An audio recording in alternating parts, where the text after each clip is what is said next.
ಗುರು, ಎಲ್ರಿಗೂ ನಮಸ್ಕಾರ. ಇವತ್ತು ನಾನು ನಿಮಗೆ ಒಂದು ರಿಲೇಟಿವ್ ಬಗ್ಗೆ ಹೇಳ್ತೀನಿ. ಟಾಪಿಕ್ ಬಂದು ನಂಬಿಕೆ, ಟ್ರಸ್ಟ್.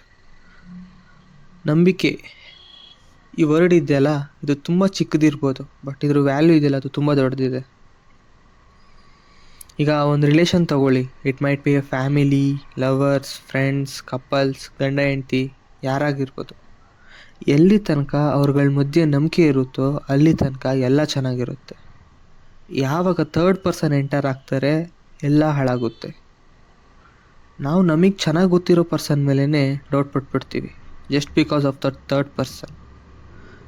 ನಾವೆಷ್ಟೇ ನಂಬಿಕೆ ಇಟ್ಟಿದ್ರೂ ಇನ್ನೊಬ್ಬರು ಮಾತು ಕೇಳಿ ಆ್ಯಂಡ್ ನಾವೇನು ನೋಡಿರ್ತೀವಿ ಅದರ ಮೇಲೆ ಡೌಟ್ ಪಟ್ಬಿಡ್ತೀವಿ. ಆ್ಯಂಡ್ ಆ ಮೂಮೆಂಟಲ್ಲಿ ನಮಗೇನು ಅನಿಸುತ್ತೆ ಅದನ್ನೇ ನಾವು ನಿಜ ಅಂತೇಳಿ ನಂಬ್ತೀವಿ. ಇಲ್ಲಿ ನಾವು ಅವ್ರಿಗೆ ಯಾಕೆ ಹಿಂಗೆ ಮಾಡಿದ್ರು ಅಥವಾ ಅವ್ರ ಪ್ರಾಬ್ಲಮ್ ಏನಿತ್ತು ಒಂದು ಸಲನೂ ನಾವು ಯೋಚನೆ ಮಾಡಲ್ಲ. ಆ್ಯಂಡ್ ಏನು ಕೇಳೋಕ್ಕೂ ಹೋಗೋದಿಲ್ಲ ಅವರಿಗೆ ನಾವು. ಯಾಕೆಂದರೆ ಎಲ್ಲರೂ ಹೇಳ್ತಿದ್ದಾರೆ, ನಾವು ನೋಡಿದ್ದೀವಿ, ಅದನ್ನೇ ನಿಜ ಅಂತೇಳಿ ನಂಬಿಡ್ತೀವಿ. ಬಟ್ ಯಾವಾಗ ನಾವು ಮಾಡಿದ್ದು ನಮಗೆ ತಪ್ಪು ಅಂತ ಹೇಳ್ಬಿಟ್ಟು ಗೊತ್ತಾಗುತ್ತೋ, ಯಾವಾಗ ನೀವು ಅವ್ರ ಹತ್ರ ಕೇಳಕ್ಕೆ ಹೋದಾಗ ಆ ಪರ್ಸನ್ಗೂ ಇರುತ್ತಲ್ವ, ನನಗೆ ಹೇಳಕ್ಕೆ ಹೋದಾಗ ಯಾರೂ ಕೇಳಕ್ಕೆ ರೆಡಿ ಇರಲಿಲ್ಲ, ಅವ್ರಿಗೆ ಬೇಕಾದಾಗ ಈಗ ಅವ್ರು ಬಂದಿದ್ದಾರೆ ಅಂತ. ಒಂದು ವೇಳೆ ನೀವು ಹೇಳಕ್ಕೆ ಹೋದಾಗ ಪರ್ಸನ್ನು ಇದ್ದರೆ ಪರವಾಗಿಲ್ಲ, ಒಂದು ವೇಳೆ ಆ ಪರ್ಸನ್ನೇ ಇಲ್ಲ ಅಂತಂದರೆ ಅವಾಗ ಯಾರ ಹತ್ರ ಹೋಗಿ ಹೇಳ್ತೀರಿ? ಅದಕ್ಕೆ ಯಾವಾಗಲೂ ನಾವು ಅಂದ್ಕೊಳ್ಳೋದೇ ನಿಜ ಆಗಿರಲ್ಲ. ಈಗ ಇದೆಲ್ಲ ಯಾಕೆ ಹೇಳಿದೆ ಅಂತಂದರೆ, ನಿಮ್ಮೆಲ್ರಿಗೂ ಗೊತ್ತೇ ಇದೆ, ರೀಸೆಂಟಾಗಿ ಆಗಿದ್ದ ಇನ್ಸಿಡೆಂಟು ಕೇರಳ ಬಸ್ತು.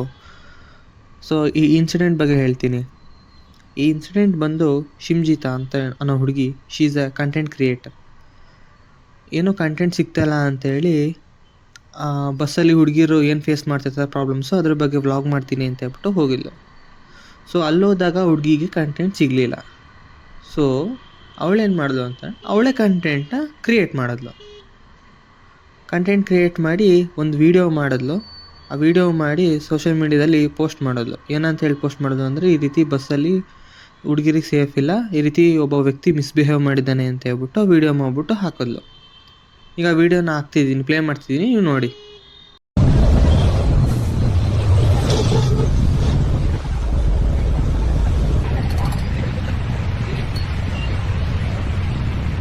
ಸೊ ಈಗ ಆ ವಿಡಿಯೋ ವೈರಲ್ ಆಯಿತು.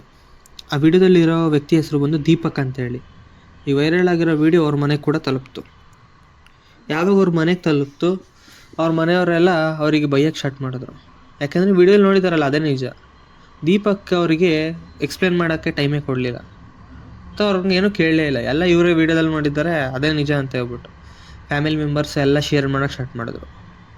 ಈ ಎಲ್ಲ ಅವಮಾನಗಳನ್ನ ತಡೆಯೋಕ್ಕಾಗದೆ ದೀಪಕ್ ಅವ್ರು ಮಾಡ್ಕೊಂಡಿದ್ದೇನು ಗೊತ್ತಾ? ವಿಡಿಯೋ ಹಾಕ್ತೀನಿ ನೋಡಿ.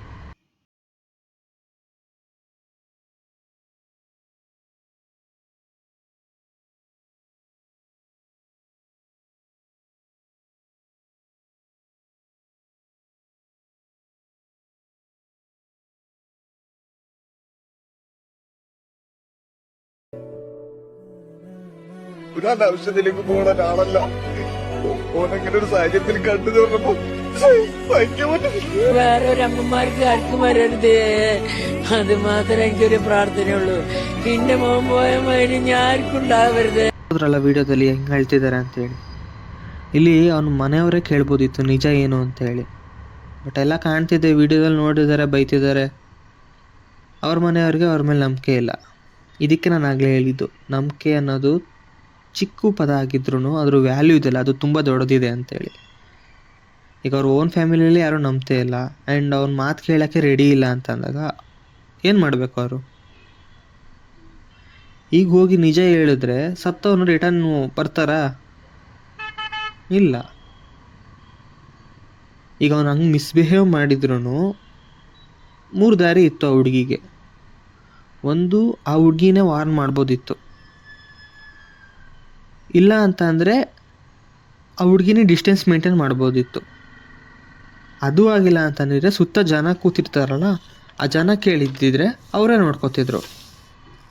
ಬಟ್ ಆ ಹುಡುಗಿ ಮಾಡಿದ್ದೇನೋ, ವಿಡಿಯೋ ಮಾಡಿ ಸೋಷಿಯಲ್ ಮೀಡ್ಯಾದಲ್ಲಿ ಹಾಕಿಲ್ಲ. ಈಗ ನೀವು ಹೇಳಿ, ಯಾವ ಹುಡುಗಿ ಅವಳಿಗೆ ಅನ್ಕಂಫರ್ಟೇಬಲ್ ಅನಿಸ್ದಾಗ ವಿಡಿಯೋ ಮಾಡಿ ಎಲ್ರಿಗೂ ತೋರಿಸ್ತಾಳ, ಅಥವಾ ಅಲ್ಲೇ ಅಪೋಸ್ ಮಾಡಿ ಕೇಳ್ತಾಳೆ.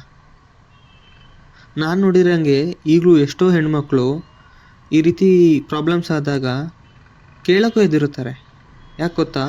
ಸುತ್ತ ನೋಡಿ ಜನ ಏನು ಅನ್ಕೋತಾರೋ, ಇಲ್ಲ ಎಲ್ಲಿ ಯಾರು ವೀಡಿಯೋ ಮಾಡಿ ಅದನ್ನು ಸೋಷಿಯಲ್ ಮೀಡಿಯಾಗೆ ಹಾಕ್ತಾರೋ, ಆ ವಿಡಿಯೋ ಎಲ್ಲಿ ಅವ್ರ ಮನೆಗೆ ರೀಚ್ ಆಗಿ ಅವ್ರ ಮನೆಯವ್ರು ಎಲ್ಲಿ ಹೇಳ್ತಾರೋ, ಅಥವಾ ಅವ್ರ ಮನೆಯವ್ರು ಯಾವ ರೀತಿ ಪ್ರಾಬ್ಲಮ್ ಫೇಸ್ ಮಾಡ್ತಾರೋ ಅಂತೇಳಿ ಭಯ ಇರುತ್ತೆ ಆ ಹುಡುಗಿರಿಗೆ.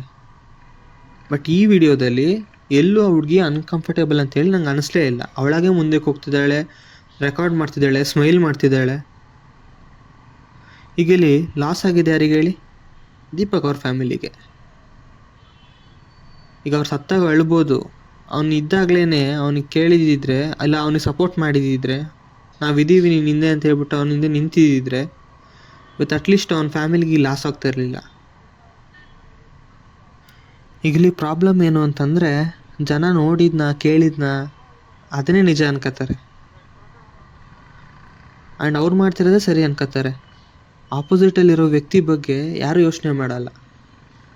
ಈಗ ನೀವು ಹೇಳಿ, ಆ ಹುಡುಗಿ ಅಪ್ಲೋಡ್ ಮಾಡಿದ ವೀಡಿಯೋನ ಟ್ರೆಂಡ್ ಮಾಡಿದ್ದು ನಮ್ಮ ಜನನೇ, ಅದನ್ನು ಆಪೋಸ್ ಮಾಡಿದ್ದು ನಮ್ಮ ಜನನೇ.